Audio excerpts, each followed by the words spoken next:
Salut mes petits chats, j'espère que vous allez bien. Je vous retrouve aujourd'hui pour mon book haul du mois de novembre, sachant que je vous présenterai également mes achats du Salon du Fantastique.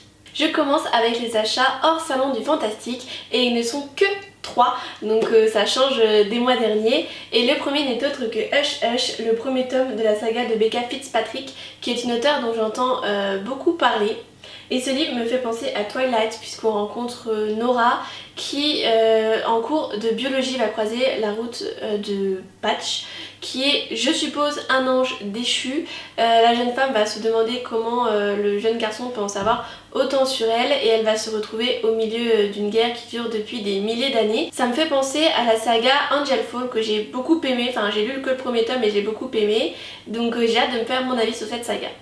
Le deuxième s'appelle White Light, il a été écrit par Jay Asher, l'auteur de 13 Reasons Why, qui est un livre que j'ai énormément aimé et que je vous conseille. Il s'agit ici d'une romance, mais je l'ai acheté en raison de son auteur. Je tiens à découvrir ses autres écrits. Quant à la couverture, je la trouve vraiment très douce, très belle, très lumineuse, parfait pour la période de Noël. Le dernier de mes achats s'appelle 54 minutes. Il a été écrit par Marieke Nijkamp aux éditions Hachette. C'est un livre dont on entend beaucoup parler, notamment sur Instagram, par rapport à la société actuelle, aux derniers événements. J'étais présente, j'étais dans un bar musical aux alentours du Bataclan, donc j'ai vu la panique. J'ai moi aussi essayé de rentrer chez moi très vite, d'attraper un taxi, donc c'est un sujet je pense qui va beaucoup me toucher. J'ai vraiment entendu dire qu'il était très très dur, très poignant, donc je pense que ça va pas être évident. Je sais pas si je vais le lire vers Noël, c'est peut-être pas la bonne période, mais en tout cas j'ai hâte de le lire et découvrir cette histoire. Je passe maintenant au service presse et j'ai l'immense honneur de vous annoncer que je suis désormais partenaire avec les éditions Nathan et ils m'ont envoyé en novembre 2 livres. Le premier s'appelle Gary Cook, tome 1, Le Pont des Oubliés de Romain Quiro et Antoine Jonin. C'est un livre que j'ai repéré sur Instagram, que je trouve très très joli. J'aime beaucoup les couleurs utilisées, le titre argenté et le grand format un petit peu souple. J'aime vraiment beaucoup, en main il est très agréable, en plus il est écrit vraiment assez gros. Nous faisons la rencontre de Gary, un adolescent de 15 ans qui vit sur une terre condamnée et pour pouvoir s'enfuir dans l'espace, il doit remporter la course fantôme accompagné de ses 2 amis, Elliot et Max.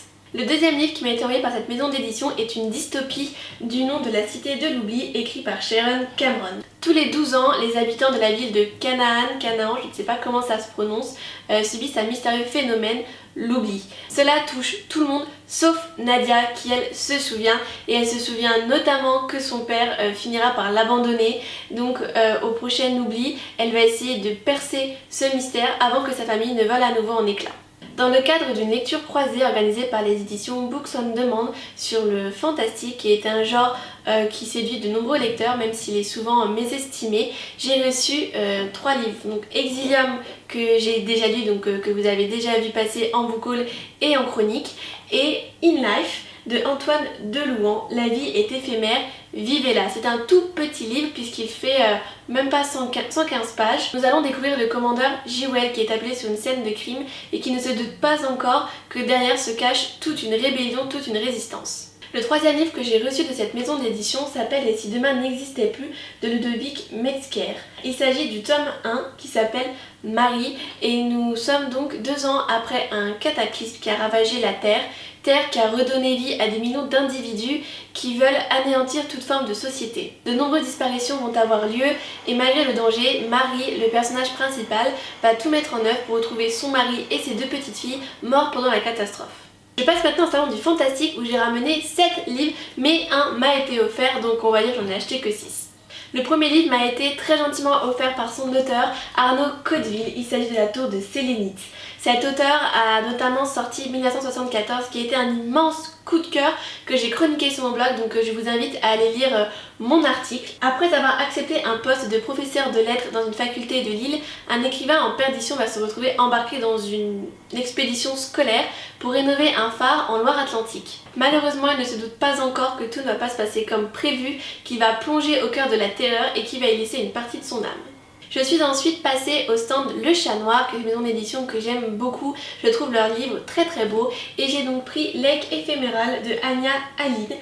J'ai craqué sur la couverture que je trouve très très jolie, de très belles couleurs.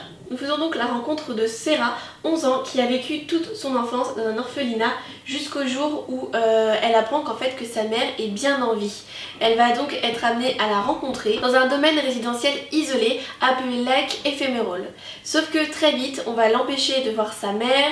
Il y a des détails troublants qui vont arriver. Les autres enfants ne se rappellent pas de leur enfance. Il y a une clôture électrique autour du domaine. Sauf que la question que se pose Sarah, c'est si cette clôture est là pour les protéger de l'extérieur, pourquoi le domaine est infesté de plantes carnivores mortelles.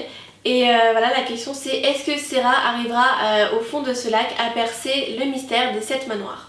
Toujours sur le stand donc du Chat Noir, j'ai pris le deuxième livre qui était dans ma wishlist. Il s'agit d'Octavie Durville, le tome 1 Sous l'ombre du vampire d'Esther Brassac. La couverture est très belle, très originale et je pense que quand il y aura toute la saga, les dos feront très joli dans la bibliothèque. On y rencontre Octavie Durville, une fée fantôme qui va enquêter sur la disparition de son patron et ami, un vampire métamorphe, accompagnée de Gloria, sa meilleure amie, et Clyde, un démon schizophrène.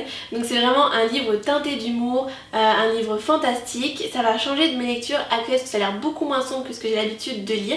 N'hésitez pas à me dire en commentaire si vous l'avez déjà lu et ce que vous en avez pensé.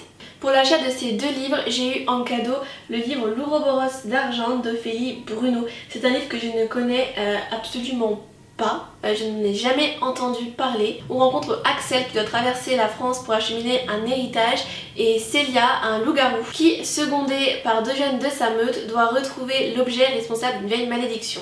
Comme vous en doutez, ces 2 personnages vont finir par se croiser. Je pense que l'héritage transporté par Alex a un rapport avec l'objet recherché par la meute de loup-garou, donc à voir où ça nous mène. Les prochains livres ne sont pas des achats qui étaient prévus, forcément il en fallait. Les 2 prochains titres sont des ouvrages sur lesquels j'ai absolument craqué. Je pense que vous comprendrez pourquoi en voyant la couverture. Ils sont absolument magnifiques, les couleurs sont très très belles, la femme est magnifique, le fer adoré sur le titre est également superbe. Je suis vraiment tombée amoureuse du graphisme. Donc il s'agit d'un tome 1, la première partie, et j'ai acheté le tome 1, mais la deuxième partie. Toujours aussi beau, quoique beaucoup plus sombre. Donc ce sont des livres écrits par Yelena, il s'agit de la saga Les Chroniques des Fleurs d'Opale. Donc tome 1, La candeur de la rose, divisé donc en 2 parties. Je ne sais pas si vous vous rendez compte, mais ce livre est absolument énorme. Énorme, énorme, énorme. Celui-ci est déjà assez gros, mais alors la deuxième partie est juste gigantesque.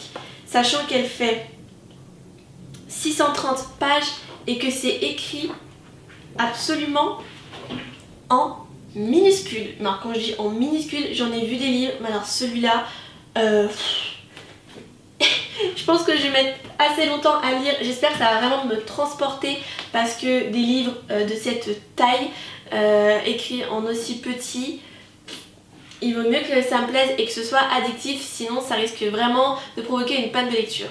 Mon dernier achat n'était donc pas prévu non plus, il s'agit de La Fée, la Pie et le Printemps d'Elisabeth Eboury, publié aux éditions Actu SF. Je ne connaissais pas du tout ce titre, mais j'ai beaucoup aimé la couverture.